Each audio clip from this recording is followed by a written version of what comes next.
Okay, We Dragon Slayers, this is Dr. Tom and my rabbi, Rabbi Michael, attorney, That's right. political Yes, progressive, that's right. landholder, Yes, and with exploiter of me, the mass. a grieving Detroit Lions fan. No, there's that. Always. Always. For Okay. hopeless love. So we are coming to you today, 3 days prior to Christmas, and we are in what day of Hanukkah, Michael?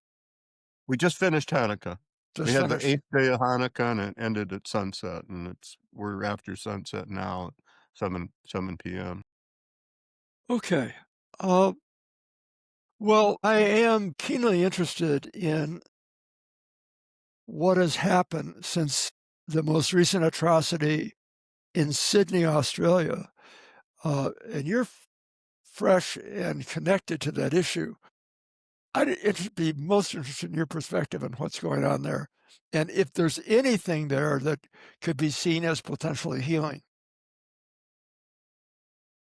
Well, yeah, I mean, the people of Australia are good people. They hate this kind of stuff. They're flabbergasted that this could happen. They're very careful about distribution of guns. They're going to tighten up their gun laws. They don't have a Second Amendment, so they can and they will. You know, these people who are new immigrants had amassed quite a store of guns, allegedly for hunting, sporting purposes. And they're going to make things difficult for everybody now by, foreclosing that avenue. But we don't know who these guys were. They checked into the Philippines, into a Muslim area, and we believe that they had contact with the Islamic State, radical jihadists in the Philippines, in the southern Philippines. We don't know. They did a pretty good job of erasing their tracks. So, but they're radicalized Pakistani immigrants. Pakistan didn't used to be this kind of petri dish for Jew hate, but Islam in general has turned against the Jews in the name of the extremely stupid, risible, ridiculous cause of Palestinianism. That the Jews don't belong anywhere in the Middle East or really on the planet. That the Jews are usurpers in the Middle East and make Islam look bad. I mean, they made Judaism a test case for the validity and efficacy of Islam, and Islam keeps failing that test, and they just keep coming because they're proud Muslims. I told you about being at the gym and a Muslim guy with, not a very good Muslim. He had tats of Quranic surah of something or other, bare shoulder, and he tells me that, you are a Jew and Israel killed my father. He was an innocent man. And I thought he wanted to make some kind of peace. And the next thing you know, we're cursing each other. They had to run. This guy was carrying on, and the people. I told you that they threw this gigantic black guy, a walking refrigerator, a staff guy between us. To keep peace. To keep peace. You could not punch through this guy, but they wanted to know what it was, and I explained, and they were, oh, okay, it's just racism. Yeah, just anti-Jewish racism.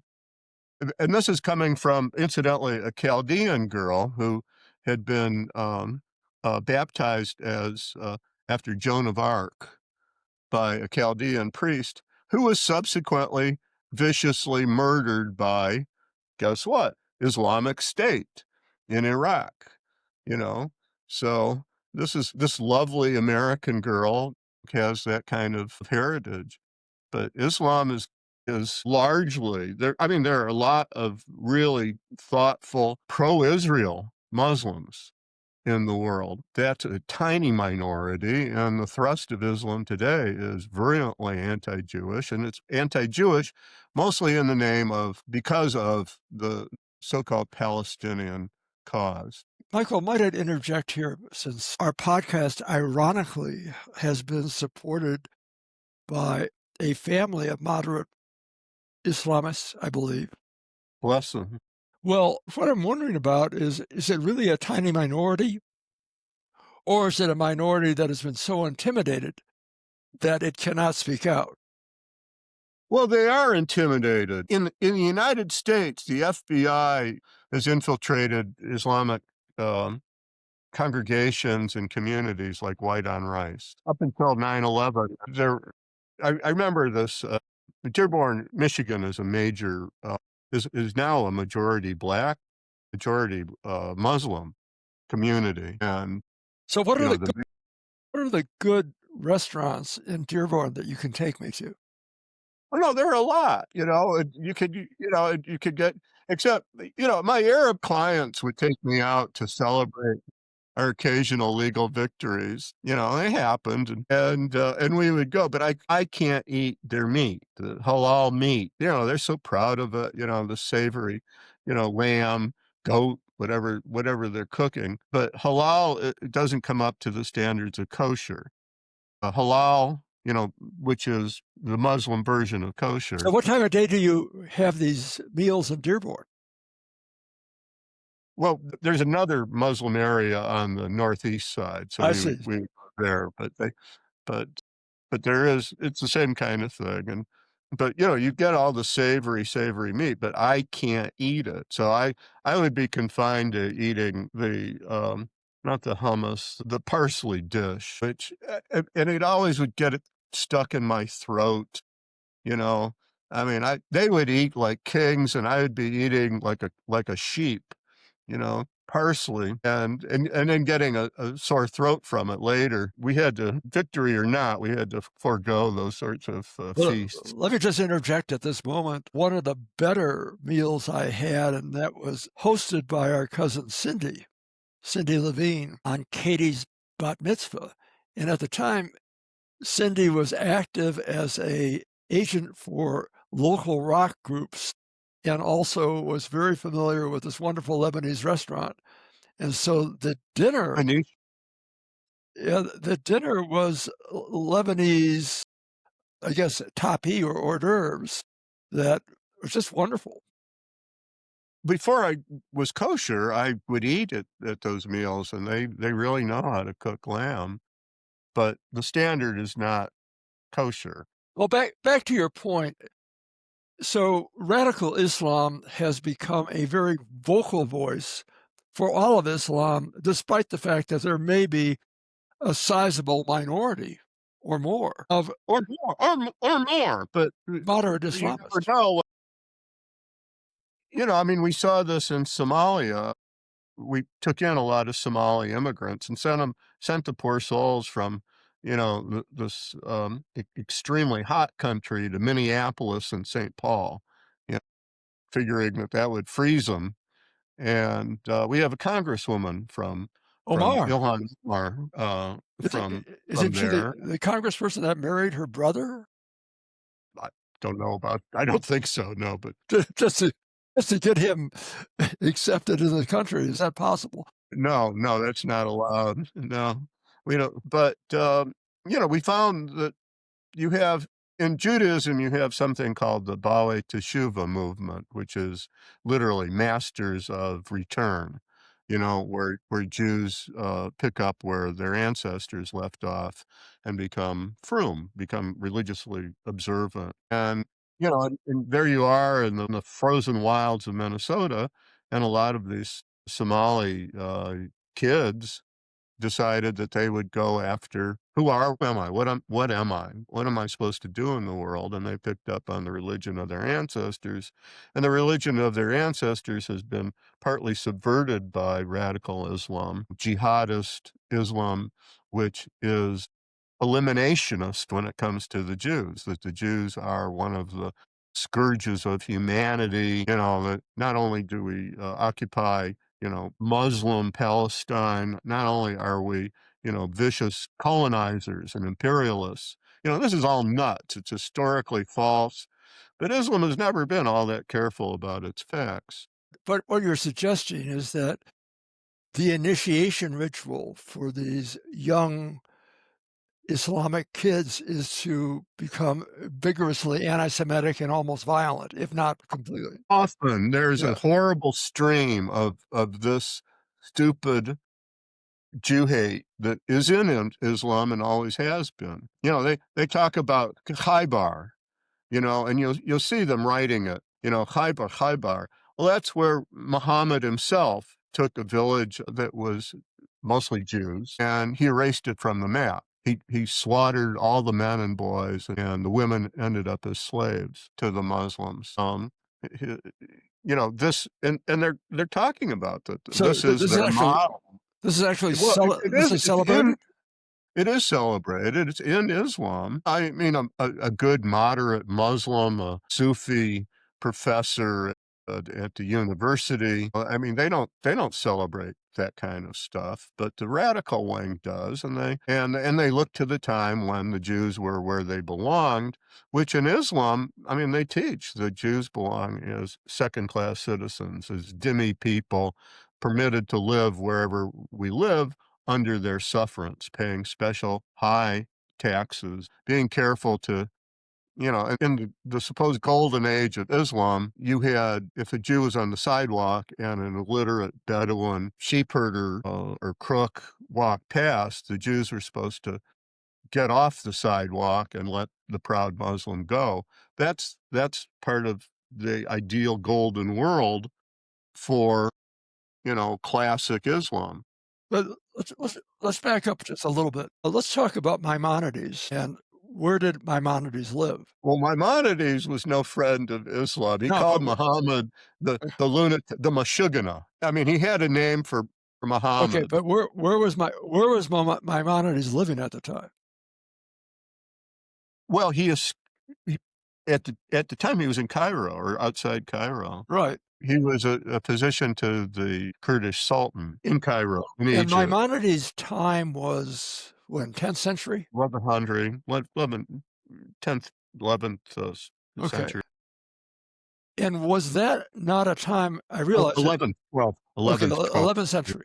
Was that not a time of some degree of tolerance for Jews in the Islamic empire that penetrated into Spain? Well, he had to escape. He and his family had to leave Spain because in Spain, but not in Egypt, not in the Eastern Mediterranean, but in Spain, you had a Muslim revival movement that was viciously anti-Jewish, eliminationists. They were calling on the Jews to all give up Judaism and become good Muslims. So the Maimonides family cut out. They left, and, they went to Morocco and then kept going farther east, and he finally fetched up in Cairo, which is ironic because the Torah forbids the Jews from going to live in Egypt. You know, we shall it's one of the 613 commandments to not go and live in Egypt. Well, I think part of the problem was airline reservations must have been very difficult at that point. Very, very is that a laugh line? You know, tried to live in Israel, and there was just no money to be made. He had a family to support. His brother, who'd been the older brother, had been the support of the family. He was a trader in precious gems, died in a shipwreck. So Maimonides he had been supported in his work and his research and his studies, and then that vanished. So he had to make a living. So he became the physician to the Sultan, the Kurdish Sultan, and his family. And the Kurds have always, for one reason or another, historically, they've been pretty friendly to the Jews, Just and they were then. another historical note is, do you think Maimonides in the 21st century would have been able to get into medical school? Well, it depends on when in the 20th century, you 20 know? With the 21st century, well, he'd probably have a hard time in a lot of European medical schools. how about in the US? Nope. Yeah, I think he'd be okay. Yeah, I think it'd be a pretty level playing field in the here. But, you know, we both revered our late cousin Aaron, and Aaron needed an act from an act from a Michigan legislator, state, senator, to cut cut through the quota. This is in the late 30s, early 40s to get into U of M medical school. This brilliant man who became, a you know, retired as a distinguished professor at the medical school. There's a library named after him and, all kinds of stuff is named after there's a chaired professorship named after, the Aaron M. Stern Professorship in Pediatric Cardiology there. There's a picture in their library of our late cousin, Aaron and Nell, his wife, beaming down. But It's a and bit ironic that I have just been a successful beneficiary of some of his pioneering work in cardiac catheterization. So it's come home. thing is, they kept him out because there was a Jewish quota up until sometime after World War II, or certainly going up to World War II. Uh, they just didn't want that many Jews. There was this idea. I remember reading about it. You had It was in Bismarck's time, and they were talking about the Ostjuden, the Eastern European Jews, and they began pouring out of the pale of settlement the Jews lived. They later, we'd call them the bloodlands of Ukraine and Western Russia and the Baltic states. And they were worried because they were like the marching Chinese. The Jews had a very, very high live birth rate, and they just kept expanding and they kept coming. And the leaders, the wise men of these Western European countries were worried about these trouser selling youths because we were in haberdasheries, we were in the fabric trades and, garments. We found out from your son Seth, that so and so was a hat maker, so and so was a tailor, the needle trades. Careful, sober, middle class people could make a living in those days selling clothing. But trouser selling youths, whose sons, they worried, would end up dominating the banks and the stock exchanges and would become the editors and publishers of the newspapers, which happened. I mean, and the next thing you know, it's Jewish people who Pulitzer was a Jewish guy, I think, from Alsace-Lorraine. The Guggenheims, the Schiffs, so many of these people, the Oaks who owned the New York Times, and the Goldmans and the Sachs and the people like that. I mean, they did produce these sorts of people who were, world-class people. And this is something that goes on. I mean, I'm just watching this horrible Muslim prelate today who's damning the Jews and going on about how the Jews run everything. And I'm thinking, yeah, Larry Ellison and his son, they're Jews. Facebook, Zuckerberg, Google, they're Jews, the founders of it. They're Jews in combination with wonderful, brilliant Gentiles, but we do create these, the Jews are a force in the world. Well, I mean, wasn't one of the major nations, whether not generally recognized as a nation, but as puissant, as powerful in the world as, despite being minorities in the world, as the Germans or the English or the Russians or the Chinese. wasn't Levinson chairman of the board that recruited Steve Jobs? Well, I know Ballmer was his second in command. I No, I'm know. talking about in Apple. I believe so. Yeah. Oh, yeah. I mean, you had these brilliant Jewish venture capitalists who would, back these sorts of people. Um, and but I'll tell you, I mean, the biggest thing that just struck me, and I did not know this. I used to live for the TV as a kid. I lived for the TV show Combat on Tuesday nights, and it's a long running, with American troops in France and in Germany. And the star of it was Vic Morrow, and he was one of my male models. I mean, I'm this little kid without a father, and I looked to, later James Bond was kind of a male model for Uh-huh. me. I think little boys need male models, people to, model themselves after. So that we had Vic Morrow, who was this extremely tough guy. His squad carries Garand rifles and maybe a BAR, but he has a Thompson machine gun, as his and grenades as his preferred weapon. Tough as hell, laconic as hell. I didn't know the guy was Jewish. I adored Vic Morrow, but the name had been Mazarov or something like that. And he left a daughter, Jennifer Jason Lee, who's also very well known. But like who knew? If I had known that Vic Morrow was Jewish, I would have been a lot prouder at my bar mitzvah. I'll tell you. Well, wasn't Columbo? Peter Falk, yeah. Yeah, but he's this little meeskite of a guy. You're not very impressive, but this is a genuinely tough, light-colored guy, and, you know, as we are in our family. I told you I just ran into a cousin of ours, Hanukkah event, and I'm looking at this girl with light hair, blue eyes. You see the Bitker DNA in this kid, you know, and, "Oh, yeah, yeah, yeah, we're related, alright."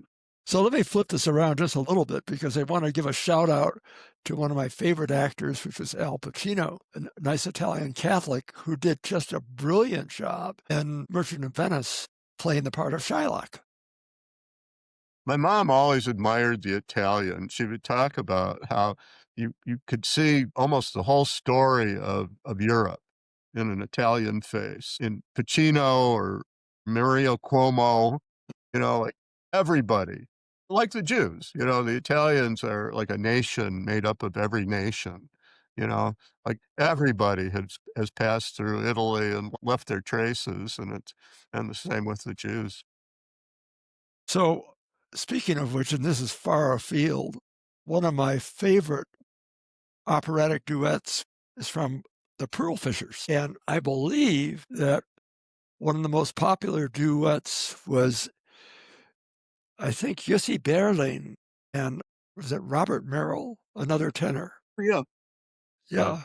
Yeah, member of the Listen, tribe. We can listen, count them in a minion. yeah, listen to it sometime. It's quite lovely. Okay, back to the atrocities in Australia and bringing it back home. What can we do in this country, particularly as it relates to what's going on college campuses right now? I keep saying this, and I started working on Rainbow Covenant years ago, because I felt that otherwise we were really in trouble. Like, we have to be able to speak up on behalf of this religion that unites us. We are Jews. We're a nation only by virtue of our Torah. It isn't our diet, it isn't our what we eat. We're not just cultural Jews, we stand for a particular doctrine, which is Torah, which is this revolutionary body of laws and culture and a way of looking at the world from Sinai. And underneath that, we have the universal law, the Rainbow Covenant law, the 7 laws of Noah, we call them. And the core of that is what we should be teaching, because this is our flag, this is what we stand for, this is what we are designed to export to the world. I mean, and when we don't do that, and we're to do it as well as we can, when we don't do it, we get hit. Um, but we we know, that all men are the children of God, that everybody is made in the image of God. That is the guiding principle of everything that we are. This is, you like to talk about myths, but the central organizing principle, or you could call it the myth or the story of Judaism, is that all human beings know or should know or put on notice of the fact that we are all made in the image of God. That's right in Genesis, that every human being that the individual human being is holy. So that's the central organizing principle of the 7 laws which we're to export, and then you have the 7 laws that come from it, the organizing principle, including the famous limb of a living animal. Do not eat a limb torn from a living animal. Sounds savage as hell, you know? It just sounds like unbelievably primitive, but the principle behind it is that the God who created us in his image, and obviously God has no image, you cannot see God, but he made us God-like, and that's his image, cares about the pain of even of animals. You know, like he is with us, he is immanent, he is transcendent. And he's both a compassionate and just A God. and is just and compassionate. Yeah. Well, and that's part of it too, that the idea of an uncaring or cruel God is a contradiction in terms, and that comes out of the Sheva mitzvahs, the 7 commandments. And, and along with the other laws, the laws of, you don't defame God, um, which teaches us that human beings have the power to honor him or defame him in our lives, that life and the world matter, that all is not illusion, that these things matter to him.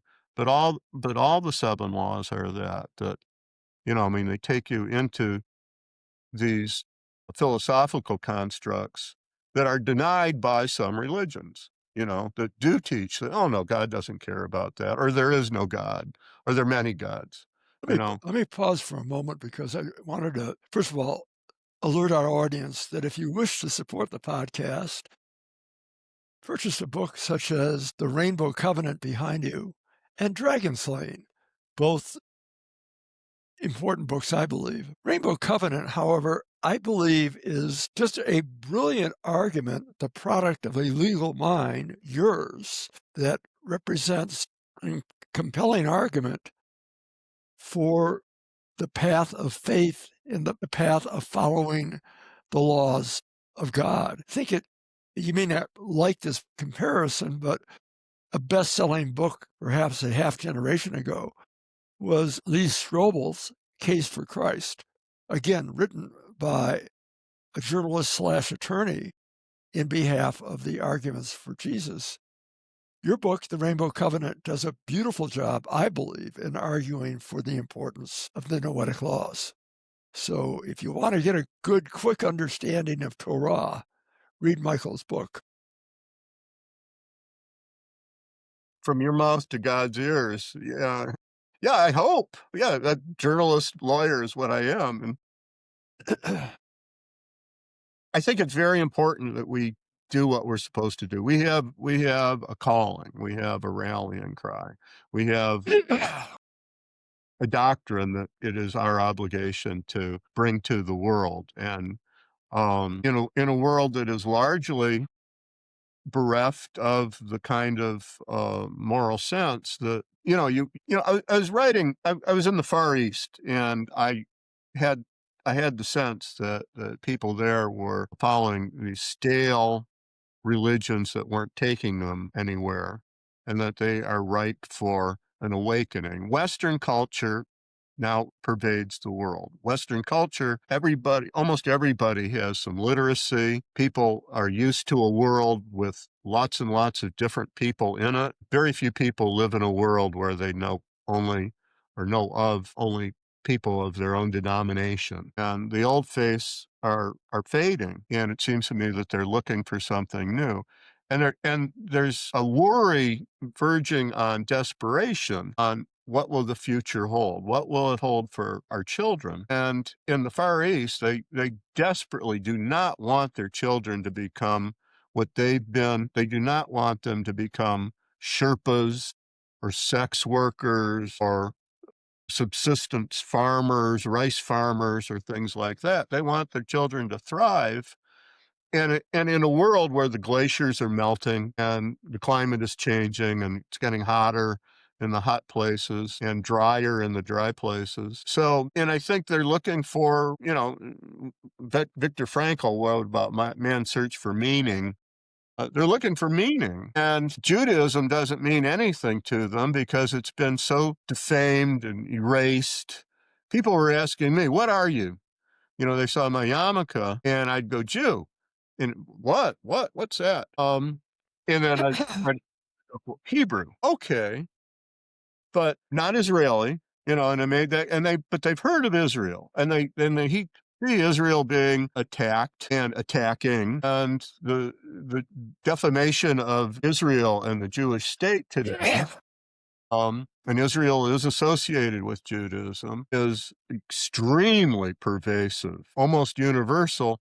But I think it's getting some people thinking because they see all these huge countries dashing themselves against the Jewish state, and they see them failing. We're going to see, I think, Tehran is the capital of Iran is running out of water because of their feckless stupidity and their failure to attend to business while they're trying to destroy Israel, to erase Israel. I mean, the hatred for Israel is it's like another it's a huge force in the world, and we're seeing the Jews being selected for murder in places like France, in Australia, at Bondi Beach. Like, where is that coming from? And so, it, as hard as it is on the Jews to be the focus of the world's attention like this for not very nice reasons, for being singled out for assassination, for hatred, it is something that leads people to who are the Jews? And I think inquiring minds want to know. And I don't think that we are that ready to answer because we're so confused about what our doctrine is. Our doctrine is really, you see it in the Rainbow Covenant. The doctrine is a really benign, wonderful doctrine. I myself, the book was written years ago, but I myself didn't get the glory of it. I mean, it's taken Judaism, it's taken the religion of Sinai, the revolutionary course of Moses and the prophets, centuries, millennia to try to get our message right in terms of truth, of what is it really. And there's a lot of obscurantism and a lot of nonsense that's been spoken about it. A rabbi was asking me before he endorsed the book, what do I say about that every punishment in the universal law must be the death penalty? Which is just nuts. It's just crazy. But that's one of the barnacles, the adhesions that's attached to this ancient body of knowledge. I think we're mostly beyond that. I've contributed my mite to that cause. But I myself had things to say about male homosexuality that everybody ought to know that sodomy, male sodomy is something universally prohibited. And no, it's not. Of course not. All the 7 laws prohibit acts of evil oppression. The things that everybody, whatever they are, should really know. Don't rob the blind man of his coins. I mean, it's that kind of thing. Rape the new wife. You know, don't steal. Don't murder. Acts of terrible oppression, and including, by the way, the one law that everybody seems to get wrong. And there's a lot of nonsense written on this subject. They say that the 7 laws include 6 prohibitions and 1 positive law, that you shall create a system of police and courts and judges, a civic legal system. But actually, it's 7 negative laws telling people what not to do. So you get into it, and then you realize that that's a law against anarchy, because anarchy is always involves evil oppression. You have to have a system of Tom Paine goes on about this in Common Sense just beautifully. Tom Paine, a big believer in or a follower, a student of Torah himself, that you have to have laws, system of government, of good government, just laws to keep people to make a decent society. These are the basic laws of civilization, and without these laws and people adhering to them, you don't have civilization, but something less than that. Oppression, savagery, the rule of, the tooth and claw. We can do better than that, and we're designed to do better than that, and we're designed to do better than that under the reign of an actual creator, intelligent being, a personality, as it were, that is the God of Abraham, and that he's not just a figment. Good people I know insist that he is. That's stupid. They think they've graduated from God, but if we have, then I was telling you about he's like a brother-in-law to me, and he'd gone to the hospital and no one knew. There was blood, he'd hemorrhaged. What happened to Kenny? And we didn't know. He was in the hospital and we're wondering and going around saying, if Kenny's liver is okay, there is no God.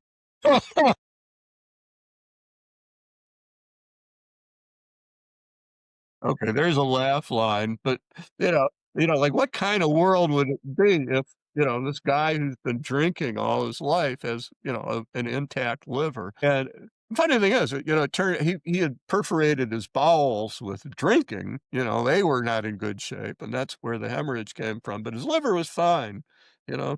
But there was a cost, though, Well, So what kind he may have prayed to save his liver, but he forgot the bowel.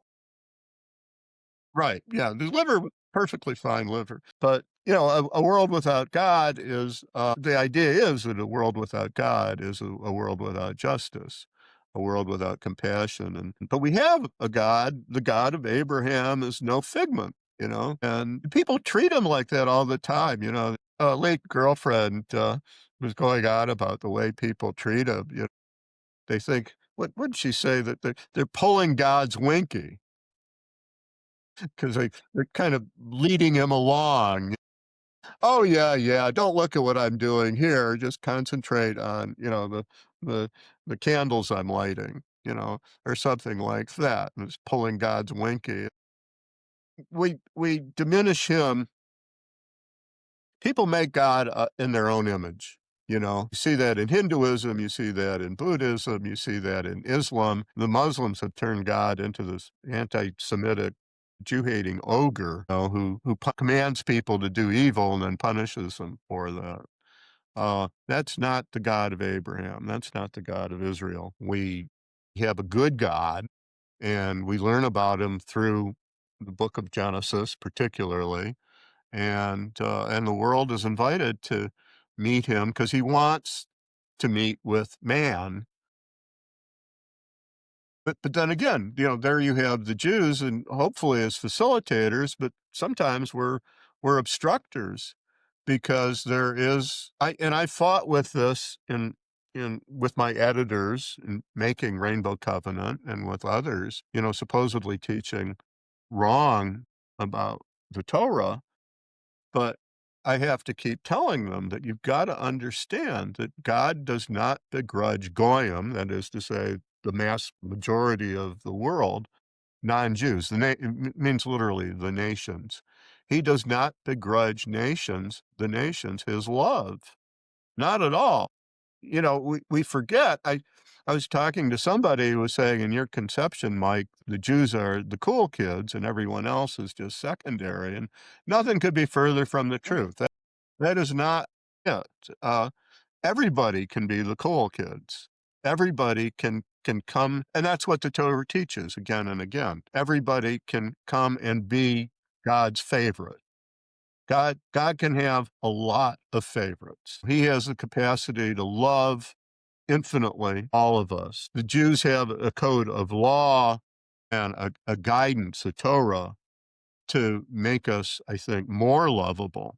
We don't, for instance, with the laws of kashrus, we don't eat animals that have been slaughtered cruelly. But let me interrupt this for a second, just for clarification. So what you're saying is that when you talk about the chosen people, the Jews, from your perspective and mine too, are not chosen to be the special recipients of God's love, but are No, chosen to be the messengers of God's message.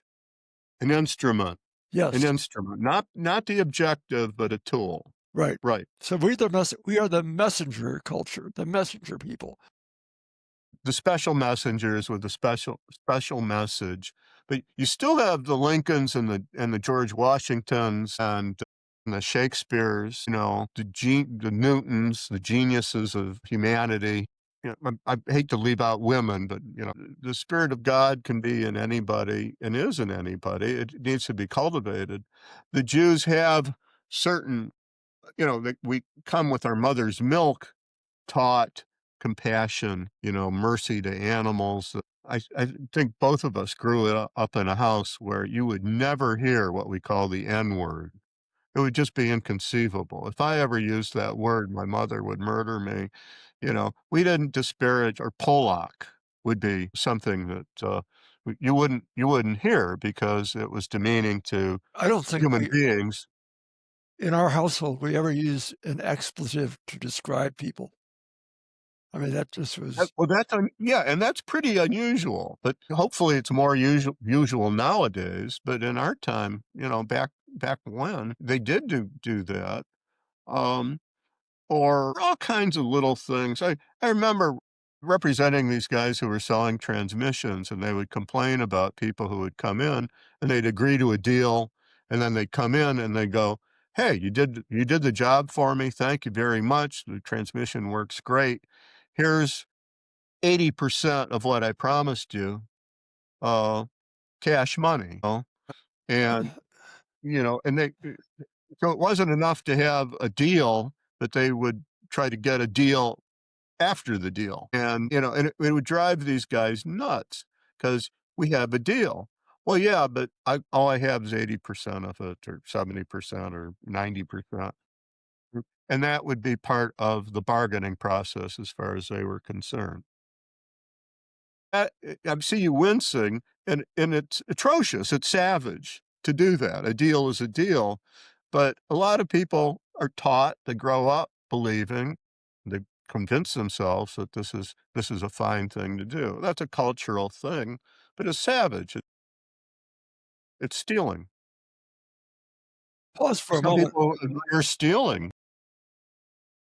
I think once again you've inspired us, but I would be remiss if we didn't celebrate the memory of somebody who I think was pretty special, and that is the death of Rob Reiner, who has joined the ranks of extraordinary Jewish directors, including Stanley Kubrick, Steven Spielberg, Billy Wilder, C.B. DeMille, Joseph Mankiewicz, Woody Allen, Mel Brooks, Carl Reiner, and so on.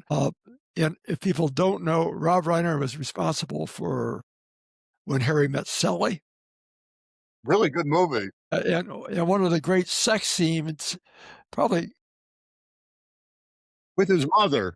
His mother was, "I'll have what she's having." I actually didn't know that he was Jewish. I thought that, Carl Reiner had married out, and I was so surprised that no, he's Jewish all the way, and his, wife, who was murdered, Michelle Right. Reiner, was a daughter of a girl who barely survived Auschwitz.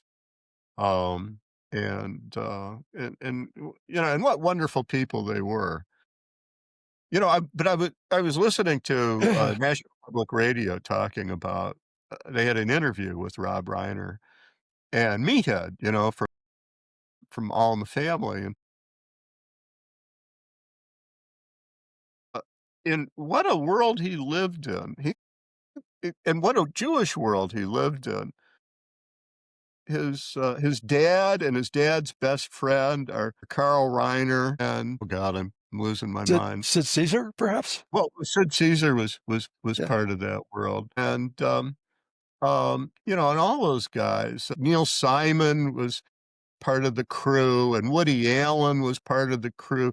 Larry Gelbard, who went on to make MASH and all these other comedies, and it was on and on and on and on, and it was all these different Jewish men and women who really created early television comedy, and that was the world, a very rarefied world that they lived in. You know, where did all these guys come together? You know, but it was such a Jewish world. They brought Jewish comedy, Jewish humor to the world. I He was going on about going into, a restaurant with, Sally Struthers and Maureen Stapleton? You know, that played, the wife in All in the Family, and they go in and these people stood up and applauded. You had 40,000,000 people watching All in the Family. It was the number 1 show on TV for, like, 5 years. And you don't get audiences like that anymore. Viewing world is there are many more people, but people don't all tune in to network TV. You know, you get maybe if you get 4,000,000, that's miraculous. They would get 40,000,000 for 5 years, leading number 1 show, and they're exposed to the work of these Jewish auteurs. When I say Western civilization has permeated the world, a lot of that civilization, there's the Germans and the English and the French and the Chinese and the Japanese, the Italians, you know, Spanish, all these people, but the Jews have had tremendously overweight influence in these cultural forms. Michel Mencken, who was not our greatest friend, but he wrote the biography of the gods, and it's a damn good book. My mom knew him as the World War II generation, knew him as the Sage of Baltimore. There was Walter Lippmann, and there was a Jewish reform thinker, brilliant guy, and H.L. Mencken, who really, really was brilliant, a real polymath. And I've quoted him in Rainbow Cup, but he was saying that beyond comparison, the Jews are and have always been the chief dreamers of the human race, and beyond all comparison, the greatest poets.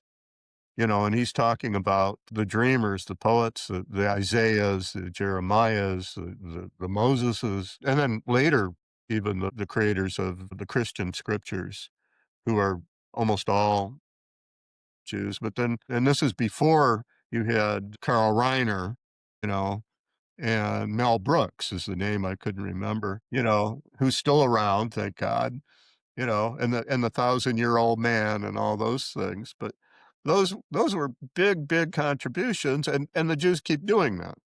There is, this tiny, tiny people on Earth, numerically insignificant. I mean, the population of Senegal is much, much larger than the population of all the Jews on Earth. But you don't hear a lot from the people of Senegal, some musical contributions. But with the Jews, you have, this influence permeates Western civilization, and Western civilization permeates the world now. And I really have the sense, and this is what I came out of the Far East with a sense that the world might perhaps be ready for knowledge of God, that the world might be ready to grant that their religions are somewhat debilitating and that they can do better by their children if they want their children to go up and be on better than sex workers or Sherpas, and that they can come to the God of Abraham, that they themselves can come to follow as the humble students of a God who has no image, who has no form. I was thinking about Walter Lippmann because I have this book over here, who was saying that people are not capable of believing in a God without an image of God, that they have to have an image if they're going to follow him. Except the Jews have never had that. We don't have an image of God because any image of God that you could have is an image of something that isn't God. This mighty force who created the universe and holds it together and sustains it and rules it. He's one, we're told, which means, but he's everywhere, But you know. as an aside, I think we do have, and I think you illustrate this very well, Mike, is that we have this compelling intuitive connection to a God. We may not see the God, but we feel it, we know it. Well, and it helps that he's the master of our ancestors.